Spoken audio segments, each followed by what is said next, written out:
আজকে তো একটু সকাল সকালে উঠে পড়েছি ঘুম থেকে। কারণ আজকে একটা জায়গায় যাওয়ার আছে, মানে খুব দরকারি একটা কাজ সারার আছে। তো নমস্কার বন্ধুরা, আমি শ্রদ্ধা। আশা করি সবাই ভালো আছো। আমার একটা নতুন মিনি ব্লগে সবাইকে স্বাগত। ঘুম থেকে উঠে ব্রাশ করে আমি কিছুটা বাসন বেসিনে পড়েছিল, তো সেগুলো ভালো করে মেজে নিলাম।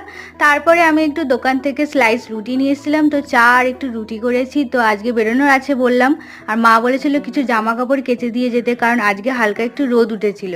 তো আমি দেখো পুরোটা রেডি হয়ে গেছি, মানে কোনো মেকআপ করিনি, সেটাই তোমাদেরকে দেখাচ্ছিলাম যে আমি সত্যি ঘুরতে গেলেই শুধু মেকআপ করি, তাছাড়া আর অন্য কোথাও গেলে আমি মেকআপ করি না। তো ট্রেন ধরে আমি চলে গেছিলাম আমার মাসির সাথে। কাজটা সেরে আমি স্টেশনে চলে এসেছিলাম, যেহেতু ট্রেন ধরে আমাদেরকে বাড়ি যেতে হবে।